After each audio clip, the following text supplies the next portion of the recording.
Pelo batismo recebi uma missão. Vou trabalhar pelo reino do Senhor.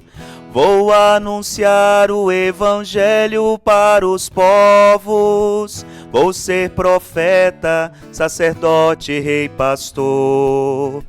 Vou anunciar a boa nova de Jesus. Como profeta recebi uma missão. Onde eu for, serei fermento, sal e luz, levando a todos a mensagem de Jesus. O evangelho não pode ficar parado. Vou anunciá-lo, esta é minha obrigação. A messe é grande e precisa de operários. Vou cooperar na evangelização. Sou mensageiro enviado do Senhor. Onde houver treva, eu irei levar a luz. Também direi a todos que Deus é Pai, anunciando a mensagem de Jesus. Bom dia, meus amados irmãos e irmãs. Bem-vindos ao nosso Comunidade em Oração desta quinta-feira, dia 29 de maio. Aqui nos reunimos nesse dia em que a igreja celebra a memória de São Paulo VI. Queremos aqui pedir por intercessão deste grande Papa que soube conduzir o Concílio Vaticano II, levando ao seu bom termo, nesta virada, nessa atualização, nesse reavivamento da presença da igreja no mundo. Hoje nós queremos nos alegrar com a Divina Vitória, o Maurício Pinheiro e a Luzimar Almeida, que fazem aniversário. E é claro, todos aqueles que no dia de hoje comemoram mais um ano de vida. Desejo saúde, bênçãos, prosperidade e, sobretudo, força para sermos autênticos discípulos e discípulas de Cristo Jesus. Iniciemos em nome do Pai, e do Filho e do Espírito Santo. Amém. João Batista Montini, ordenado presbítero aos 29 de maio de 1920, prestou seus serviços à Sé Apostólica e posteriormente foi nomeado arcebispo de Milão. Elevado à cátedra de Pedro no dia 21 de junho de 1963, deu continuidade ao Concílio Vaticano II e o concluiu, promovendo a restauração da vida eclesial, da liturgia, o diálogo ecumênico e o anúncio do Evangelho no mundo atual. Sem dúvida alguma, uma virada muito oportuna para a vida da igreja e que este grande homem soube levar ao seu bom termo, né? Feliz foi São João 23, que convocou o concílio, que deu esse, poderíamos dizer, quase como que um susto, né? Porque afinal de contas foi algo que transformou a nossa vida eclesial. Então, assim, por sua intercessão, que nós possamos sempre vivenciar esta novidade, este reavivamento nestes tempos tão difíceis, os quais nós estamos vivendo, e que nós somos convidados, sem dúvida alguma, a dar um testemunho sempre audacioso. Se perdeu o emprego, ficou decepcionado com alguém, foi desprezado, humilhado e rejeitado, passa por problemas financeiros, lembre-se de que a vida sempre oferece novas oportunidades. Mas você precisa fazer sua parte, pois nada cai do céu. Por isso, olhe para o horizonte com muita fé e esperança. Cultive em seu interior a força capaz de enfrentar qualquer adversidade. Não permita que tristezas, frustrações e obstáculos coloquem fim a seus sonhos, ideais e objetivos. Certamente, em algum momento da vida, nós passamos por alguma dificuldade, às vezes até nos sentimos fracos diante de algumas situações. Por vezes achamos que nós caminhamos sozinhos, mas pela graça do Espírito sempre temos a oportunidade de nos reinventar. Essa é a nossa força humana e esta é a força da comunidade de fé. Para nossa reflexão hoje, encontramos o texto bíblico em João, capítulo 16, versículos de 16 a 20. O Senhor esteja convosco, Ele está no meio de nós. Proclamação do Evangelho de Jesus Cristo segundo João. Glória a vós, Senhor. Naquele tempo, disse Jesus aos seus discípulos: pouco tempo ainda e já não me vereis, e outra vez pouco tempo e me vereis de novo. Alguns dos seus discípulos disseram então entre si: o que significa o que ele nos está dizendo? Pouco tempo e não me vereis, e outra vez pouco tempo e me vereis de novo, e eu vou para junto do Pai. Diziam, pois, o que significa este pouco tempo?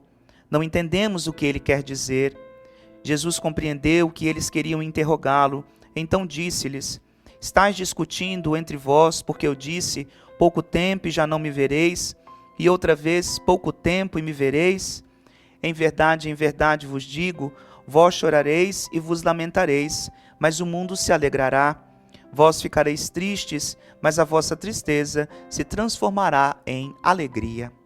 Palavra da salvação. Glória a vós, Senhor. Sem dúvida, meus amados, nós temos que ter uma coisa bem clara diante dos nossos olhos. É a presença do Senhor que dá identidade à igreja. Sem Jesus, a nossa comunidade correria um risco muito grande de ser apenas uma associação. E nós não somos uma associação. Somos igreja, comunidade, servidora, aquela que faz do mundo as vezes do próprio Cristo.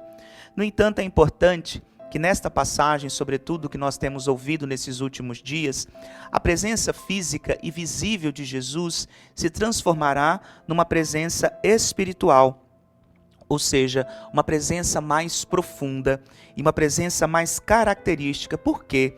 Porque somente pela fé é que nós podemos reconhecer a Jesus. Fé que nos faz pensar e perceber sempre a nossa vida, sobretudo a partir das dificuldades. Quando nós estamos muito felizes, dificilmente nós nos questionamos sobre a presença de Jesus, porque ela se torna muito palpável, talvez até mais simples e mais fácil de ser percebida. Agora, quando nós estamos em dificuldade, sobretudo quando Jesus fala que ele vai partir, os discípulos ficam sem entender, não conseguem compreender como se dará a presença dele junto a eles. São nas dificuldades que nós encontramos mais claramente ou nos leva a dar passos para perceber mais a Cristo Jesus. Por quê? Porque nós questionamos a nossa fé. E quando nós questionamos a nossa fé, nós podemos lançar um olhar para o mundo, um olhar sempre de esperança. Um olhar que podemos passar por muitas dificuldades, porém, quando nós passamos por elas e chegamos lá na frente, nós entendemos que nós nunca caminhamos sozinhos. Por isso que iniciei esse momento de reflexão, dizendo da importância de recebermos em nosso coração, em nossa vida, o santo batismo. Afinal de contas, nós nos tornamos templo daquilo que é a vontade, o anúncio, a palavra, o desejo de Deus. E é esse desejo que nós precisamos levar para o mundo nos tempos de hoje. O que então nós poderíamos dizer e rezar a Deus pedindo para que nós possamos ser de fato autênticos discípulos de Cristo Jesus? Sejamos capazes de fortificar a nossa fé. A palavra de hoje, sem dúvida alguma, é: alimente a sua fé. Torne a sua fé uma fé mais viva, uma fé capaz, inclusive, de vencer os desafios. Uma fé que observe a presença do Senhor sempre perto. Uma presença que, de fato, dá sentido e corpo à igreja, corpo à comunidade. Então, deixe com que a graça desse Espírito no dia de hoje possa alimentar um pouco mais a sua fé. E aí, é claro, pensando nisso, que a nossa fé possa alcançar a vida de muitas pessoas. Que a nossa fé possa tocar a vida de muitas pessoas. Que é o que nós desejamos, é o que nós queremos e, sobretudo, é o que nós pedimos. Para quê? Para que esse mundo seja um mundo com menos distâncias, mas um mundo cada vez mais aberto à vontade do Senhor. Que assim possa ser então, e que no dia de hoje nós possamos dar passos mais firmes para tornarmos a nossa fé cada vez mais viva e atuante na história.